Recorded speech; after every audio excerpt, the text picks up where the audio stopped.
नमस्कार साथियों, जय भीम। मैं डॉक्टर जितेंद्र कुमार पहाड़ी। आज हम बात करेंगे मानवर कांशीराम साहब के अम्बाला कैंट के गांधी ग्राउंड मैदान में दिए गए भाषण की, जिसका शीर्षक था कि सारे देश में परिवर्तन लाने वाला संगठन तैयार करना है। अम्बाला में वर्षा के बावजूद बसपा की सावधान रैली में मानवर कांशीराम जी उस समय बसपा के राष्ट्रीय अध्यक्ष थे, उन्होंने जो ऐतिहासिक भाषण दिया वह ऐतिहासिक भाषण जो है चैप्टर 5 के रूप में इस किताब में छपा हुआ है। तो इस भाषण में उन्होंने कहा कि जो है कांशीराम जी ने कहा कि यहाँ वर्षा होने के बावजूद जो है मैं इसलिए पहुँचा हूँ कि इस तूफानी वर्षा में भी गांधी मैदान में लोग लाखों की संख्या में इकट्ठे हुए हैं, और यदि मौसम खराब ना होता तो इस मैदान के अंदर और बाहर लोगों के खड़े होने के लिए जगह ना होती। कांशीराम जी आगे कहते हैं कि हमने संघर्ष की शुरुआत 15 वर्ष पहले की थी। कांशीराम जी कहते हैं कि हमने जो संघर्ष की शुरुआत है वो 15 वर्ष पहले की थी और हरियाणा से ही की थी। 15 वर्ष के संघर्ष के बाद हमें हरियाणा में एक कोना ज़्यादा तैयार मिलता है। हमने 1981 और 82 में DS4 के माध्यम से हरियाणा का विधानसभा चुनाव लड़ा, लेकिन हरियाणा पंजाब उत्तर प्रदेश की भांति तैयार नहीं हो पाया। ठीक है, फिर वो कहते हैं कि मैदान भरना ही काफ़ी नहीं है, सांसद चुनकर भेजना जरूरी है। आगे कांशीराम जी कहते हैं कि गांधी मैदान भरना ही हमारा लक्ष्य नहीं है, बल्कि अम्बाला से सांसद चुनकर भेजना बहुत ज़रूरी है। पिछले चुनाव में यानी 1991 के चुनाव में हम हरियाणा में एक MLA जिता पाए, लेकिन उसको भी हम संभाल के नहीं रख पाए। बड़े दुख की बात है कि हरियाणा में आया राम गया राम की कहानी चलती रहती है। आगे वो कहते हैं कि गंगा यमुना की धरती में हम बहुत आगे बढ़े हैं। मतलब उन्होंने अपने भाषण में आगे कहा कि उत्तर प्रदेश, जिसको गंगा यमुना की धरती कहा जाता है, जो मनुवाद का देश में सबसे बड़ा गढ़ है, हमने उस पर कब्जा किया है। और मनुवाद के सबसे बड़े गढ़ उत्तर प्रदेश में हमने 18 महीने मिलीजुली सरकार चलाई, 4.5 महीने बहुजन समाज पार्टी की सरकार चलाई। हमने उत्तर प्रदेश में किसी से समर्थन नहीं मांगा, बल्कि जिनको हमारी ज़रूरत थी उन्होंने अपनी ज़रूरत के अनुसार हमें समर्थन देने का काम किया। आगे कांशीराम जी कहते हैं कि बसपा जो है अपनी विचारधारा के आधार पर सरकार चलाएगी। मतलब बहुजन समाज पार्टी देश में परिवर्तन चाहती है और अपनी विचारधारा के आधार पर परिवर्तन लाना चाहती है। हरियाणा में पार्टी को मान्यता नहीं है। उस समय चूंकि बहुजन समाज पार्टी को हरियाणा में मान्यता नहीं थी, तो कांशीराम जी कहते हैं कि हरियाणा में मान्यता नहीं है, लेकिन हरियाणा में पार्टी रिकॉग्निशन हमें करना है, पार्टी को मान्यता दिलानी है। और ये तब होगा तब 3 विधायक जिताकर और 4% वोट लाकर हम हरियाणा में दिखाएंगे। ठीक है, हरियाणा में बहुजन समाज जो है लालों से परेशान है। आगे वो कहते हैं कि हरियाणा में जो बहुजन समाज है वो लालों से परेशान है। पहले जो है, आज भी वही स्थिति बनी हुई है। पहले हरियाणा में जो लाल जिनके नाम के आगे लगता था, ऐसे लोगों ने हरियाणा में अन्याय, अत्याचार, शोषण को बढ़ावा दिया। मतलब भजनलाल, देवीलाल, बंसीलाल, और अभी कुछ समय पूर्व हमने देखा मनोहर लाल खट्टर। इस तरीके के लोगों ने हरियाणा में दलित, शोषित, वंचित समाज के लोगों का शोषण, अन्याय, उत्पीड़न ही कराया है, इसके अलावा कुछ नहीं। ठीक है, आगे बढ़ते हुए उस समय कांशीराम जी कहते हैं कि हरियाणा में एक तरफ पंजाब है, दूसरी तरफ उत्तर प्रदेश। दोनों सूबों या दोनों प्रदेशों से हरियाणा के लोगों को सबक सीखना चाहिए। पंजाब और उत्तर प्रदेश की भांति जो है हरियाणा के लोगों को बहुजन समाज पार्टी से MP MLA बनाकर भेजना चाहिए।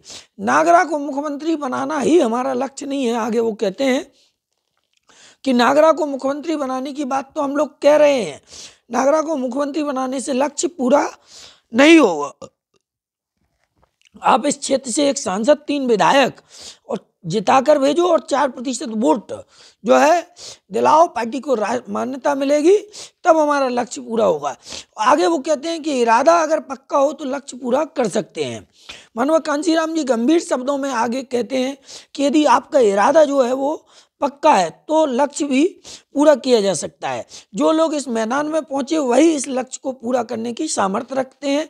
इतने से ही यह लक्ष्य पूरा हो सकता है। इस लक्ष्य का हर हाल में पूरा करना है।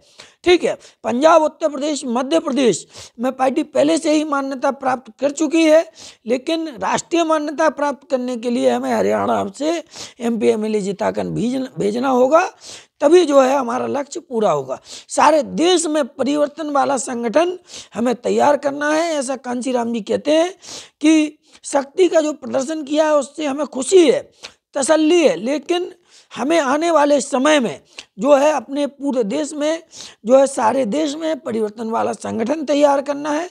और यदि ऐसा संगठन तैयार करना है कि यदि आपकी सरकार नहीं बने तो किसी दूसरे की भी केंद्र में सरकार ना बने, और यदि बने तो वो लंगड़ी हो, क्योंकि लंगड़ी को तो कभी भी टंगड़ी मार के गिराया जा सकता है।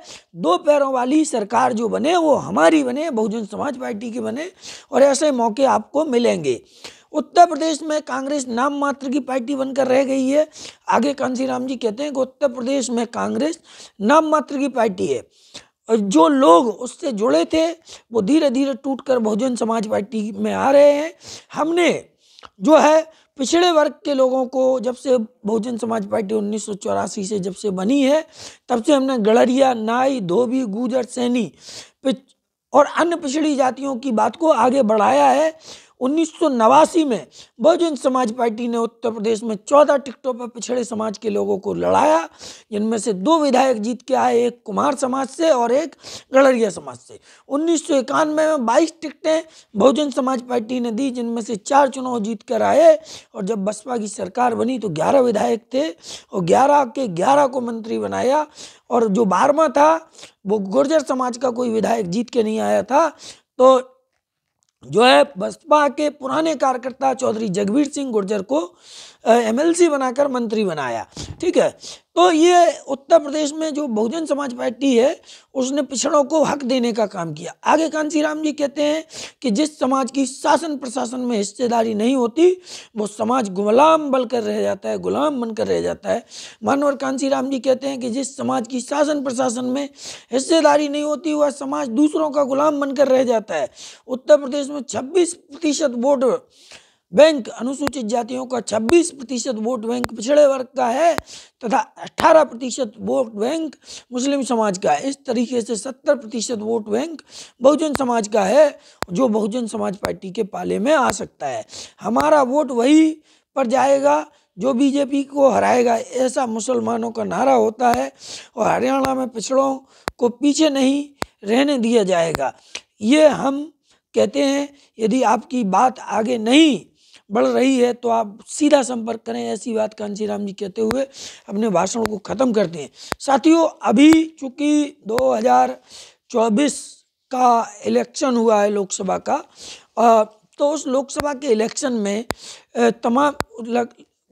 उस लोकसभा के इलेक्शन में के बाद बहुजन समाज पार्टी को लेकर के तरह तरह की बातें लोग करते हैं। ठीक है, और तरह तरह की बातें जब लोग करते हैं कि बहुजन समाज पार्टी खत्म हो गई, ये हो गया, वो हो गया, तो ऐसे लोगों को मैं बताना चाहता हूं कि ऑल इंडिया जो इलेक्शन हुआ लोकसभा में, उसमें अगर हम वोट परसेंट के नज़रिए से देखें तो बहुजन समाज पार्टी को जो वोट ऑफ परसेंट मिला है वो लगभग जो है बसपा को वोट मिला है वो उत्तर प्रदेश में 9.39% मिला है। ठीक है, और ये 82,33,853 वोट मिला। सीट भले ही नहीं जीते, लेकिन ये 82,00,000 जो है 33,853 वोट जो है ये उत्तर प्रदेश में जो कांग्रेस को वोट मिला है उस वोट के बराबर, जबकि कांग्रेस समाजवादी पार्टी के साथ जो है मिल करके चुनाव लड़ी। उसके बाद जो है बहुजन समाज पार्टी का जो वोट उत्तर प्रदेश में रहा वो कांग्रेस के बराबर रहा। जो ठीक है, दूसरी बात, अगर हम ऑल इंडिया लेवल पर इसको देखेंगे तो ऑल इंडिया लेवल पर बहुजन समाज पार्टी का जो वोट ऑफ परसेंटेज है वो मतलब अगर हम कहें तो ऑल इंडिया लेवल पर 2.04% से ज़्यादा वोट, लगभग 1,35,53,818 वोट्स बहुजन समाज पार्टी को मिला। और जो है एक जो कांग्रेस है उसको 1,36,00,000 मिला, मतलब कोई ज़्यादा अंतर नहीं है। तो हम लोगों को एक बात ध्यान में रखनी चाहिए कि ये इस तरीके की बातें जब होती हैं तो वो हमारे कार्यकर्ताओं का मनोबल गिराने के लिए होती हैं, और हम लोगों को ये बात बहुत अच्छे से ध्यान में रख करके कार्यकर्ताओं का मनोबल ना गिरे, इसके लिए हम लोगों को क्या करना है कि जो है ताकत के साथ अपनी बात को लोगों के सामने रख करके बहुजन समाज पार्टी को डिफेंड करना है। ठीक है, हम अपने योग्य उम्मीदवारों के लिए लड़ रहे हैं, भी हमें मिलने चाहिए, और अगर हमारे न्याय की लड़ाई का विरोध किया गया तो हम किसी भी तरीके से अपने उद्देश्य को प्राप्त करेंगे। ये जो है बाबा साहब डॉक्टर अंबेडकर कहते थे, और बाबा साहब डॉक्टर अंबेडकर ने एक बात और कही है कि मनुवादी हमें अपने राजनीतिक सामाजिक हक देने से इनकार करते हैं, लेकिन वोट हमारा लेना चाहते हैं। तो और ये कहेंगे कि आप तो हिंदू हो, लेकिन हक देने की जब बात आएगी तो हक देने से वो कतराते हैं। तो मैं इतना ही कहूँगा कि मनुवादी ये जातिवादियों की दी हुई भीख पर हमें जीने की बिल्कुल भी ज़रूरत नहीं है, बिल्कुल भी इच्छा नहीं है। उनका दान धर्म अब हमें नहीं चाहिए। अब हम इस देश के मूल निवासी हैं। सरकारी खजाने, शिक्षा, नौकरी, धन, धरती पर हमारा भी अधिकार है, और हमें गुलामी में रहने के लिए मजबूर करने वाली, हमारे नैतिक मूल्यों को भ्रष्ट करने वाली, हमें भीख के रूप में कुछ छोटे मोटे अधिकार देने वाले जो लोग हैं उनसे दूरी बना करके हम लड़कर अपने हक अधिकार प्राप्त करेंगे। ठीक है साथियों, तो इन्हीं बातों के साथ आज मैं अपने वीडियो को ख़त्म करूंगा, और आपसे निवेदन करूंगा कि चैनल को सब्सक्राइब करें और वीडियो को ज़्यादा शेयर लाइक करें। Thank you for watching this video.